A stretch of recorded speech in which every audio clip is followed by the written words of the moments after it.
ファイナルファンタジー14のパッチ 7.35 に実装されたディープダンジョンピルグリムトラバースの攻略解説動画です。10回走ごとに独断で選んだ初見だとヤバい雑魚とボスの順に解説します。初見だとヤバい雑魚の考え方は画面の記載をご覧ください。何かあれば概要欄で随時補足訂正するので活用前にご覧ください。早速参りましょう。10回ボス花人の解説です。株分けボスの周りに3体の雑魚が発生します。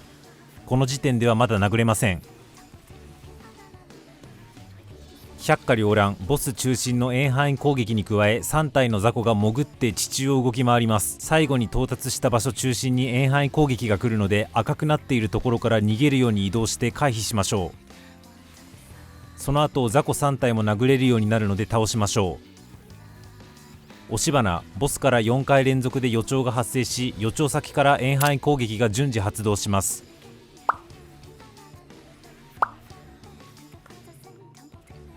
まず4回目の予兆先に待機し1回目の予兆 AOE が消えたところに駆け込みましょう。動画では1回目ではなく2回目の予兆 AOE が消えたところに駆け込んでますが、間に合えばどっちでも OK です。以降は気質ギミックの繰り返しです。10回ボスの解説は以上です。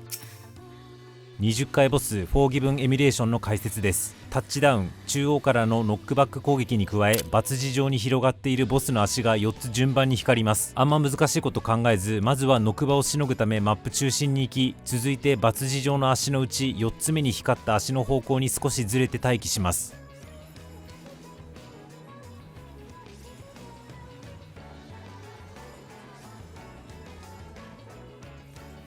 吹っ飛ばされたら1つ目に光った足のあたりが円形に爆発するのでその跡地に駆け込みます。これで OK です。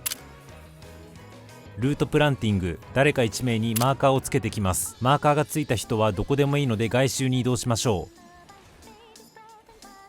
う。しばらくするとマーカーが消えてその場に AOE が表示されるとともに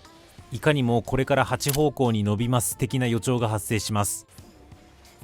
全員この8方向の矢印の延長線上に立たないようにしましょう。この時私が立っているような位置ではなく賢者さんがいるような位置、つまり根の部分から大きく離れた位置に立っていると良いです。理由は次見ていればわかります。根が8方向に伸びている間に次のギミックが来ます。デンスプランティングランダムの遠範囲攻撃です。おそらく特定の誰か1名とその周囲に何枚か AOE が発生します。この攻撃が数セットきます。ここは愚直に自分の近くに発生した遠範囲の AOE を見てからフィジカルで避けましょう。私はさっきわざわざアンチが狭くなるところに立っちゃったので遠範囲の回避にすごく苦労しています。さっき言った通り事前に根元から大きく離れていると楽です。なお1枚被弾した程度では床を舐めないので最悪複数枚連続で踏まないことを意識しましょう。以降は気質ギミックの繰り返しです。20回ボスの解説は以上です。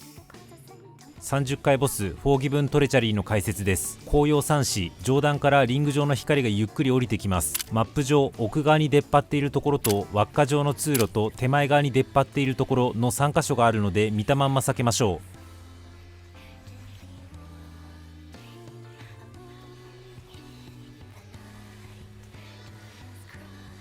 このギミック処理中に次の攻撃が来ます。救済の拳ボスの両腕のどちらかが光るので光ってない方向の反面に移動します。今回私は光った方に移動しちゃったので被弾しています。これだけなら何のこともないよくある反面範囲攻撃ですが次が謎にややこしいです。ボスの右側の拳が光っているので右側の反面範囲かと思いきや光っている腕から200度ぐらい回転して投げ払う攻撃になっています。なので1発目はいつもの素直な反面範囲で2発目は腕がくるっと回る投げ払いと認識しておきましょう。今度はマップに光る円盤が設置されそれがゆっくり回転します。見たまま避けます。この回避中に先ほどと同じ反面範囲が来るので1発目は素直に避けます。そして2発目は腕がくるっと回る投げ払いです。どっちに回るとか考えるのも面倒なので2発目は光ってる腕の後ろに行くと決め打ちで動けば分かりやすいと思います。以降は気質ギミックの繰り返しです。30回ボスの解説は以上です。トラバースペガサスランダム1名に突進し高速詠唱した後敵中心にほぼ不可視の遠範囲攻撃が来ます。突進した直後のペガサスからは大きく離れるようにしましょう。フォーギブンパーバージョン。時間内に倒せないと即死級の超大円範囲攻撃が来ます。さっさと倒しましょう。フォーギブンペチュランス。ライトテンタクルなら右側への反面範囲、レフトテンタクルならその逆です。ボスと向き合ってる時は A 照明と同じ方向に移動すれば OK。 つまりライトテンタクルなら右へ動けば OK です。まとめるとこんな感じです。40回ボスフォーギブン内部艇の解説です。ブレッシングブロー。ボスと雑魚2体合計3体が金色の水を順番に吹き出します。吹き出した順番通りにその地点から巨大円範囲が来るので、3番目に噴射した敵のところで待機し、1番目の円範囲発動跡地に駆け込みましょう。この攻撃は分岐しますが、別のパターンはすぐ後に出てくるので、そこでご紹介します。攻撃終了後、雑魚が2体そのまま殴れるようになるので殴りましょう。雑魚は一定時間内に倒さないと自爆の詠唱後強制ワイプするので注意しましょう。リングタイド。ボスからのリング上の攻撃です。ボス足元に移動して回避しましょう。これも別パターンがありますが、後ほどご紹介します。再び3体が水を吹き出しますが、よく見ると吹き出している色が先ほどと違いますね。先ほどは黄色の水でしたが、今度は普通の水の色です。普通の水の色の場合、その場からノックバック攻撃が来るので、先ほどとは逆に1番目に噴射した敵の近くに行って害虫に弾かれないようにしましょう。今回私は失敗していますが、侍さんのようにアムレンあるいは剣術までノクバを無効にするのもありです。水の色とそれに応じた動きの覚え方として急にとんでもなく汚い表現をするんですが、私は普通の水の色なら水遊びするので近づく、黄色の水ならおしっこなので汚いから離れる、こう覚えています。ラウンドタイド。先ほどとは逆にボス足元の円範囲攻撃なのでボスから離れましょう。今ご紹介したリング、ラウンドと普通の水、おしっこはおそらく順不動なので注意しましょう。以降は気質ギミックの繰り返しです。40回ボスの解説は以上です。トラバースエフィジー。周囲の敵を引き寄せた後、自分中心に巨大円範囲攻撃です。引き寄せられたらすぐ離れるようにしましょう。トラバーストリフィド。前方扇範囲攻撃後、無影響不可視で後ろにも扇範囲攻撃をしてきます。ダブルクリーピングという意味深な技名なので見落とさないようにしましょう。まとめるとこんな感じです。50回ボスオグブナバリの解説です。リケファクション。マップの焦げ茶以外の場所が硫砂に飲まれます。硫砂の部分に立ち続けると3秒強ぐらいで強制的に死ぬので、焦げ茶色のところに立つようにしましょう。ランダムで円範囲攻撃が来てアンチが潰れるので、潰れそうになったら別の焦げ茶色エリアに移動しましょう。サンドピット。誰か1名へ追尾型マーカーがつきます。少しした後、その人に対して AOE がつき、そこからその人を追尾する形で円範囲が連続で発動します。全員が同じ方向に時計回りやら半時計回りやらでマップをぐるぐる回れば事故なく回避できるはずです。この動画ではマーカーがついたヒラがマップを半時計回りに回っているので、他の人もそれに従い半時計回りに回って回避しましょう。焦げ茶エリア間は最短距離で渡らないとすぐ硫砂に飲まれて死ぬので注意しましょう。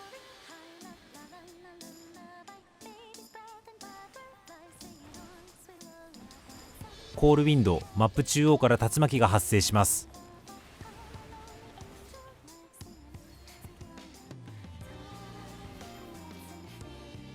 竜巻に表示されているカウントが0になった瞬間、そこからノックバック攻撃が発生します。カウントダウンの音、チャキンチャキン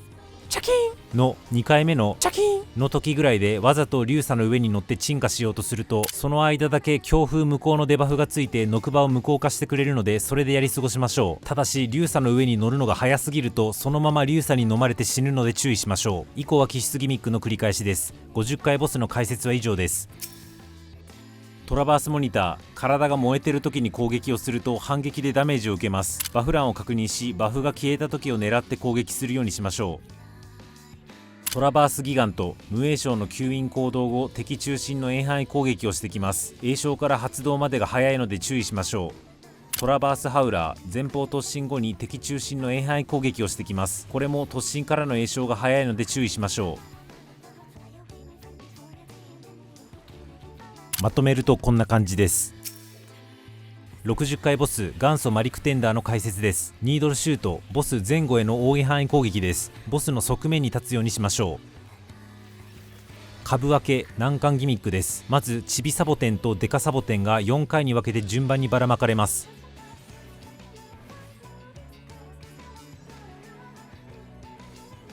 結果マップ 4×416 マスにサボテンが巻かれます。その後ばらまかれた順にサボテンたちが4回に分けて足元四角状に攻撃します。チビサボテンは自分がいるマス1マスのみ、デカサボテンは自分がいるマスを中心とした 3×3 マス計9マスを攻撃します。以上、ギミックの仕組みとしてはシンプルなんですが、私が把握しているだけでもかなりパターンが多くて頭使わずに回避しきる方法を編み出しきれませんでした。不確実かもということを前置きした上で私の回避方法をお伝えすると、まず4番目に設置されたサボテン列に立ちます。この時4番目のサボテン列の中でもデカサボテンの近くかつ他の列のデカサボテンからは離れて立ちます。でこのままだと当たり前ですがいずれ被弾するので、他の列のサボテンが針発射した後にそっち側へ移動します。自分の近くにはデカサボテンがあり周囲 3×3 マスが潰れるので、他の列に移動するときは1列分ではなく2列分大きく移動するように意識しましょう。2列分移動しようという気持ちが作れたら、移動先のチビサボテンデカサボテンの分布を見てどのタイミングで移動するのか見極めて移動します。2番目の発動をきっかけに動く時もあれば3番目の発動で動く時もあります。今回は2番目の発動をきっかけに動くパターンです。この時今回は焚き忘れてますが、決め打ちでスプリントを焚いておくと良いです。後ほどもう一回同じ攻撃が来るのでまた紹介します。ここで再びボス前後の奥義範囲攻撃が来るので側面に回避します。株分け再びチビサボテンとデカサボテンがばらまかれます。マップ中央4マスのうち必ず1箇所にデカサボテンが配置されるので、ここではこのデカサボテンがどこにいるのか注目しておきましょう。マリクの直令一進、矢印の進行方向に1マス分だけ全サボテンが移動するので、移動後にアンチになるパネルを見極めてそこに移動するというギミックです。アンチパネルは絶対に外周12マスのどれかでせいぜい1マスか2マスしかアンチになりません。アンチパネルの見極め方をご紹介します。まず中央4マスにいるデカサボテンがどのパネルに行くのか見極めます。その行き先のパネルを中心とした9マスは潰れるので、そこは捨てて残りのマスについて考えます。アンチは絶対にサボテンがいないところになりますから、1マス移動した先にサボテンがいないマスがアンチ候補になります。ただし移動先の隣にデカサボテンがいる場合はデカサボテンの針が刺さるので除外します。というわけで移動先にサボテンがいないかつデカサボテンが隣にいないところに移動すれば OK です。それがどこなのかっつうのは時間内に頑張って特定しましょう。アンチは全員共通なので最悪ピクミンも視野に入れましょう。この攻撃はマリクの直令2進と分岐します。この場合はサボテンが2マス進みますが考え方は同じです。先へ進みます。ニードルスピン、先ほどと同様にボス前後の奥義範囲攻撃でさらに表示されている方向に回転して同じ攻撃を連続で放ってきます。ボス側面に移動し同じ方向に回転して回避しましょう。この攻撃回転スピードがめちゃくちゃ速く、外周で大回りすると絶対避けきれません。ボス近くに張り付いて小刻みに回りましょう。先ほどの難関ギミックの対処シーンをもう1パターンご紹介します。まずは4番目に設置された列のデカサボテン付近かつ他の列のデカサボテンからは極力離れた位置に待機します。続いて周囲のサボテンの分布を見て2列分移動するタイミングを見極めます。今回は超シビアパターンで3番目のサボテンたちが発動した瞬間に2マス移動しなければいけません。スプリントを焚けば間に合いますが今回サボったので無事被弾して死にました。より良い解放を考案した方ぜひコメントにて教えてください。なお火ダメ的に防御強化を使っておくとタンクでなくても一発耐えられるので使用推奨します。以降は気質ギミックの繰り返しです。60回ボスの解説は以上です。フォーギブンダウト、近づかないと敵が見えないカメレオンみたいなやつです。突然襲いかかり敵中心の円範囲を詠唱してきます。60階層台の前半は常にこいつを警戒する必要があります。フォーギブンライオティング、ライトサイドペケペケなら右左の順で半面範囲、レフトサイドペケペケなら左右の順です。片方だけ避けて安心しないようにしましょう。フォーギブンイムパリティ、ロックスライドという技はボスから十字の直線範囲というやや珍しい技です。通路上の向き次第ではめちゃくちゃ回避しにくくなるのでタンクは誘導注意しましょう。まとめるとこんな感じです。70回ボスフォーギブンズイルの解説です。冒頭思ったよりマップが狭くなるのですぐ内周に退避しましょう。ズイルグラバー、ボスからの直線範囲攻撃です。この時地味に2択が発生していて、今回のようにボスが近い方から遠い方を向けてビームを打つか、逆に遠い方から近い方に向けて打つ場合があります。どっち方向にビームを打ったか見落とさないようにしましょう。ビームの跡地に弾が残っており、この弾から円範囲攻撃が発動するように見せかけて、実際にはこの弾からドーナツ範囲攻撃が発動します。この時ビームを打っていた方向の弾から順にドーナツ範囲が発動します。さっきはボスが近い方から遠い方に向けてビームを打っていたので、弾もその順番で発動しています。弾の足元に移動し、順番にドーナツ範囲を回避しましょう。この回避中、ボスが再び同じ攻撃を打ってきます。今度はボスが遠い方から近い方に向けてビームを打っていますね。この向きを見落とさないようにしましょう。弾の発動も遠い方から順に発動するので、同じように回避します。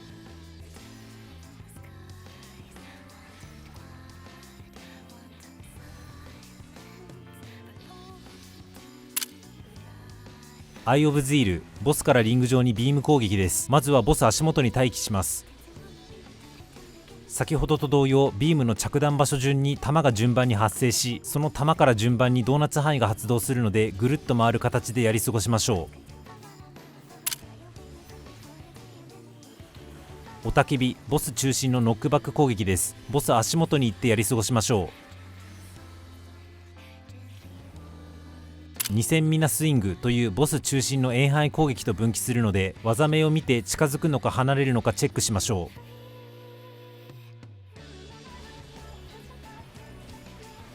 オクタプルスワイプ、8回奥義範囲予兆が出た後、その順番で攻撃が発動します。避け方のコツとしては、1回攻撃が着弾したところはしばらく安全なので、私の避け方としては、まず適当に3番目だか4番目の予兆の位置に待機した後、攻撃が着弾した近場に滑り込んでいます。その後も攻撃が着弾した近場に滑り込むを適当に繰り返してやり過ごしています。同じ方向には最大で2回しか攻撃が来ないことも認識しておくと良いでしょう。以降は気質ギミックの繰り返しです。70回ボスの解説は以上です。トラバースフルドゥ、倒した後もその場に残り続け、一定時間後に自分中心に攻撃を放つ嫌なやつです。ちゃんと忘れずに離れましょう。フォーギブンスパイト、総水流炎輪は敵中心の円範囲攻撃後ドーナツ範囲攻撃が来ます。総水流輪炎ならその逆です。特に混戦状態でこれ使われるときついので注意しましょう。フォーギブンアロガンス、レンゲリという技は前方奥義範囲4連発です。一発終わったからって気抜いて敵の前に立たないようにしましょう。フォーギブンコラプション、タゲを取ってない時も超長い詠唱しており、詠唱が完了すると自分中心の特大円範囲攻撃です。非戦闘中も詠唱しているこいつが周囲にいないか注意しましょう。フォーギブンスランダー、詠唱開始した時点で4人が立っているどこか1箇所に円範囲攻撃をしてきます。結局どこに攻撃が発動するのか分かりにくく、かなり厄介です。スタンで止めるのが無難でしょう。フォーギブンバニティ、敵中心の十字範囲の攻撃をしてくることがあり、通路に誘導すると避けにくい場合があるので注意しましょう。まとめるとこんな感じです。80回ボス、フォーギブンプロファニティの解説です。白井の臨界、ボスの前方か後方、光ってる方向への反面範囲攻撃、プラスドーナツ範囲攻撃です。ご覧の位置で回避しましょう。ここでは通称の宴会と分岐し、その場合は円範囲攻撃になるので、ボスから離れて避けます。来季循環、マップに雷の玉が発生します。その後中央から外へ渦巻くように雷が伝播し、終着点から超でかい円範囲攻撃が発動します。雷が伝播している間の直線範囲は大した大きさではないのであまり気にせず、とにかく雷の終着点の玉がどこになるのかだけ把握し、そこからめっちゃ離れるようにしましょう。通称の宴会、先ほどご紹介した別パターンです。光っていない方の反面に立ち、かつボスから離れましょう。ここで全員マップ中央に移動しておくと、次のギミックの処理が少し楽になります。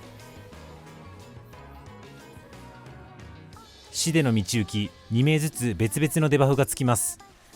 右上に数字がついている人はちょっと移動するたびにスタックが溜まっていき、8スタックまで溜まると即死するというデバフ、要するに必要最小限しか動くなというデバフです。一方で右上に数字がない方のデバフは、光ってるやつわざと受けろというデバフになります。それぞれどういうことかは次の攻撃を見ればわかるかと思います。白井の臨界、先ほどと同じ攻撃です。本来は光ってない方向プラスボス足元に避難するだけです。この時必要最小限しか動くなというデバフを持ってる人はアンチに向けて最短距離を歩きましょう。最短距離を歩くようにすればスタック8までたまらず即死はしないはずです。注意事項としてアンチに駆け込み攻撃を回避した後安心して動いたりせず、このデバフの秒数が0になるまではとどまるようにしましょう。一方で光ってるやつわざと受けろデバフを持ってる人はご覧の通りボスの光ってる方向の反面範囲攻撃にわざと当たりに行く必要があります。当たらないとデバフが解除されずデバフ秒数が0になった瞬間即死するので、他の人はデバフが解除されていない人を見たら死ぬんだなと思いすぐにフェニックスの尾などの蘇生を投げられるように準備しておきましょう。なお当たりに行かなきゃいけないのはあくまで光ってる反面範囲攻撃だけであり、円かドーナツ範囲に当たると大体死ぬので勘違いしないようにしましょう。以降は気質ギミックの繰り返しです。80回ボスの解説は以上です。トラバースライダー、味方4名全員に順番に突進しノックバックさせてきます。ダメージ自体は大したことないんですが、部屋に吹き飛ばされると変なタゲ取って事故るので通路の壁を背にしノクバの影響を最小限に抑えましょう。インボークドサキバス、1人を対象に行動したらダメージを受けるデバフを付与します。万が一詠唱完了を許してしまったら対象者は行動しないようにしましょう。インボークドケルベロス、前方に遠範囲攻撃後ヘルクローなら前方扇範囲、テイルクローなら後方扇範囲攻撃です。ただいずれにせよスタンで止めた方が良いでしょう。トラバースキャマ、前方直線範囲攻撃後無影響不可視の後方扇範囲攻撃です。キック&テイルという分かりやすい名前なので後ろに立たないようにしましょう。インボークドフンババ、クワドラブローなら4発、トリプルブローなら3発ヘイト1位を殴った後急に無影響でそのまま前方扇範囲に即死攻撃を放ってきます。敵をタコ殴りにすれば即死打たれる前に倒せちゃうので集中攻撃するのが無難です。まとめるとこんな感じです。90回ボスマラコーダの解説です。戦敗撃、ボス中心とした270度の扇範囲攻撃です。光ってる腕の後ろがアンチなのでそこへ移動します。ボスが前後ろどっちを向いてるかはタゲ差の矢印を見ると分かりやすいのでご参考まで。攻撃着弾直後外周にいかにも直線範囲攻撃を仕掛けてきそうなやつが出現しますが、一旦それは無視してボスの栄唱に注目しましょう。横断章、ボス左右4パネルを対象とした攻撃です。ボスの前後可能であれば背後の4パネルに移動しましょう。背後の4パネルに移動した後初めて外周のシンボルを確認します。今いる4パネルのうち必ず1パネルがアンチになるのでそこに駆け込めば OK です。再び270度範囲が来るので同様に回避します。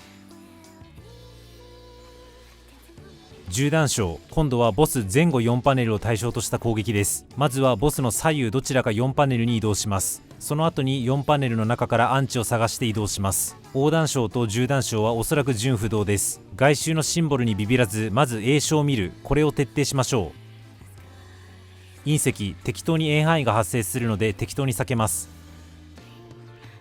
避けている間ボスがマップ四辺のうちのどこかに移動するので隕石を避けつつしっかりボス側に体を寄せましょう。というのもボスからノックバック攻撃が発動するためです。2マス以上ノックバックされるのでしっかりボス側へ寄りましょう。ノクバ後3列対象に直線範囲が来るので気を抜かずアンチの1列に駆け込みましょう。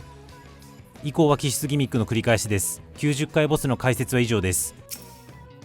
インボークドドリームエビル、こいつも倒した後その場に残り続け一定時間後に自分中心に攻撃を放ちます。ちゃんと忘れずに離れましょ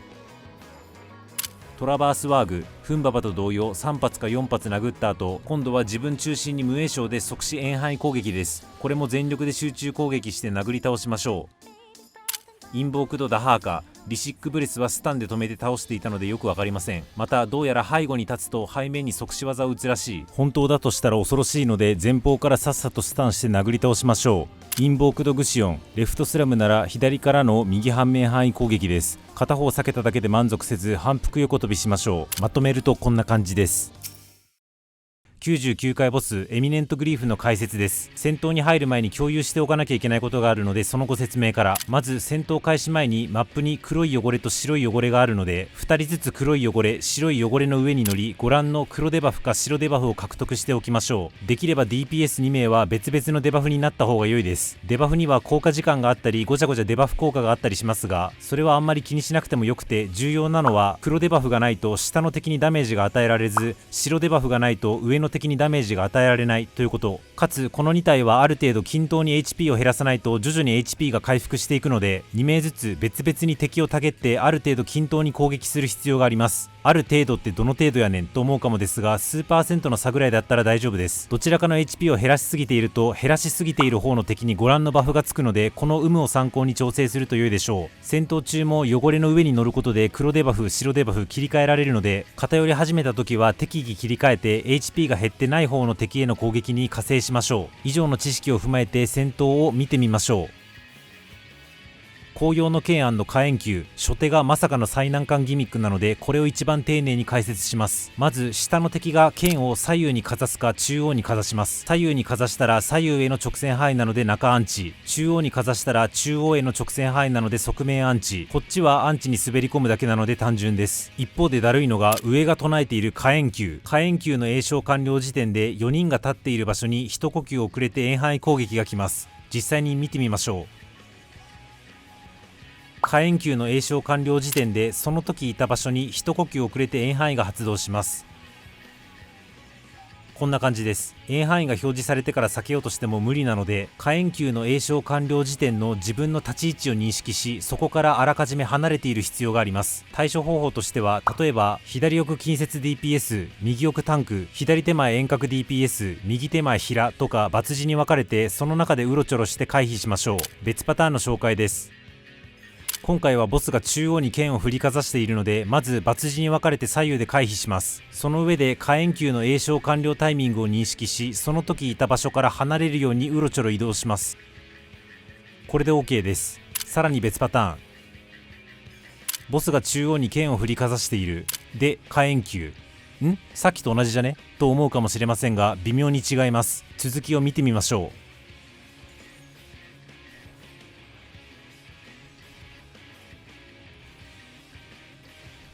さっきは剣、火炎球の順で発動していましたが、今回は火炎球、剣の順で発動してきました。よく見ると詠唱完了する順番がさっきと逆になっていますね。こんな感じで剣と火炎球はどっちが先に発動するのかランダムです。ややこしい。おすすめの見極め方としては、どっちが発動するのかというのはあんまり意識せずに、とにかくまず剣のアンチを特定し、さっさとそこに駆け込む。で、駆け込んだ後に引き続きどっちが先に発動するとかはあんまり気にせず、火炎球の詠唱完了タイミングだけを絶対に見逃さないようにし、そこの詠唱完了を確認したら剣のアンチ内でうろちょろする。こう動くように決めていれば、火炎球から先に発動しようが剣から先に発動しようが問題なく対処できます。これで安心かと思いきや、さらに別パターンがあるのでご紹介。下の剣の攻撃は今までと同じですが、上の攻撃が火炎球じゃなくて穂村の風になっています。こっちは逆に詠唱完了時点で3秒のデバフがつき、この間に動くとダメージを食らってしまいます。さっきの火炎球は詠唱完了時点の位置から動いとかなきゃいけなかった一方、こっちは詠唱完了時点から数秒動いてはいけないので対になってる感じですね。ただ判断材料が新たに1つ増えてるだけで、見極め方の手順はさっきの流れと同じ。まずどっちが先に詠唱完了するだとか、火炎球だホムラの火星だとかは無視して、とにかく剣のアンチに移動。アンチに移動したら次に上のやつの詠唱を見て、火炎球なら詠唱完了後に動く、ホムラの風なら詠唱完了後に動かないよう心構えます。そして火炎球かホムラの風の詠唱完了タイミングを見逃さないようにし、詠唱に応じてその場所からとどまるか動く、この考え方の順番で対処していきましょう。これでおおむねどのパターンも対処できるはずですが、最後に一つだけめちゃくちゃ事故りやすいパターンがあるのでご紹介。火炎球で火炎球が先に発動で、さらに剣が中央列アンチというパターンだけやばい。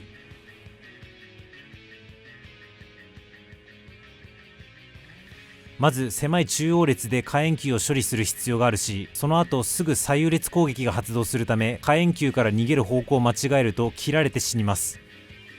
結局のところ、今紹介したヤバいパターン含めてどう動けばいいかというと、例えば遠隔 DPS の場合、剣が中アンチならまず外周近くのこの辺に待機し、火炎球を捨てるときはマップ中央側へ移動するようにする。逆に剣が外アンチならこの辺に待機し、火炎球捨てるときはこっち側に移動する。このような動きを各自取るようにすれば問題ないかと思います。いやらしいのが、中央列攻撃の時はこの黄色い列が攻撃の境目なんですけれども、左右列攻撃の時の攻撃の境目はこの金色の線よりさらに内側です。待機する時に待機場所を間違えないようにしましょう。珍しく非常にパターンが多く慣れが必要なので、エミネントグリフ透滅戦でしっかり練習してから本番踏破臨みましょう。これが最難関ギミックで、以降は仕組みさえ分かれば対処は簡単です。先へ進みます。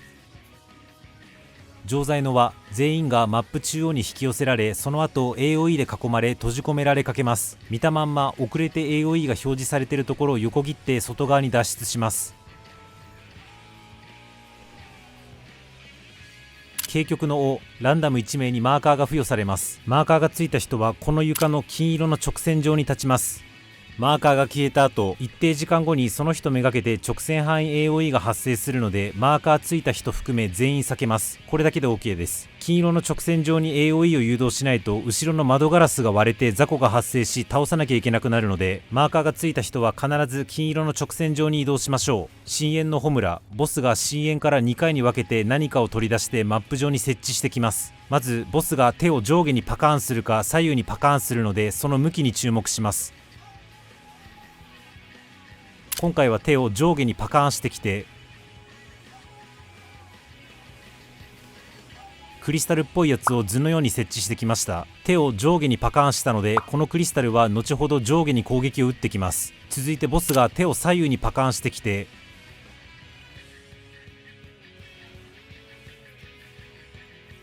同じようにこのように設置してきました。このクリスタルは後ほど左右に攻撃を打ってきます。ということはアンチはここです。必ず四隅のどこかがアンチになるので、先にそっちに移動しておきましょう。なおクリスタルは必ず対角線上に設置されるのと、手のパカーンは上下と左右で必ず1回ずつと決まっている都合上、1回目に手をパカーンしてクリスタルが設置された時点で、2回目のパカーン&設置を見る前に四隅のどこがアンチなのかは判断できるようになっています。1回目に設置された時点でどこがアンチか特定できるぐらい慣れれば盤石ですね。アンチは4人で共通なので、自信がない人は他の人にピクミンしましょう。ただクリスタルの攻撃発動前に別の攻撃が挟まっちゃうので、先にそれを対処します。エーテルドレイン、全く同じ攻撃を上の黒いやつと下の白いやつが詠唱しています。ただ詠唱が完了するタイミングが微妙にずれており、今回は白黒の順で発動します。白黒の順で発動するなら、自分のデバフを黒白の順にする必要があるので、白いやつの詠唱完了前に床の黒い汚れの上に乗り黒デバフにしましょう。白の詠唱が完了しやり過ごしたら、今度は黒の詠唱完了前に白い汚れの上に乗り白デバフにしましょう。これで OK です。ただしさっき言った通り、自分についているデバフの色と反対のやつにしかダメージ通らないので、このギミックが終わったら適宜しかるべき床の汚れの上に乗ることで、戦闘開始前に自分がつけていたデバフの色に戻しましょう。クリスタルが光り始めたら攻撃発動の予兆です。さっき特定した四隅のアンチビタビタに立ってやり過ごしましょう。今回はクリスタルが設置されてからそんなに時間経たずに攻撃が発動しましたが、後半になるとクリスタル設置から攻撃発動までにいろんなギミックが挟まれます。ギミック処理してる間に四隅のどこがアンチか忘れないようにしましょう。ただし挟まれるギミック自体は今説明したギミックで全部なので、一個一個落ち着いて対処すれば大丈夫です。最後にもう一つだけ注意事項をご紹介します。マップを動き回っていると意図せず床の汚れを踏み、自分が意図するデバフと逆のデバフがついてしまうことがあります。それと戦闘不能から蘇生した時はデバフが剥がれているので、もう一度床の汚れを踏む必要があります。逆のデバフがついちゃってる、そもそもデバフが剥がれちゃってるということに気づかず敵を殴り続け一生0ダメージというケースもザラにあるので、各々で注意しましょう。ピルグリムトラバースのボス解説は以上です。この動画が分かりやすいと感じましたら、今後作成する攻略動画もお見逃しのないようチャンネル登録よろしくお願いします。動画化した際は X で速報しますので、概要欄からそちらのフォローも何卒おつげなし。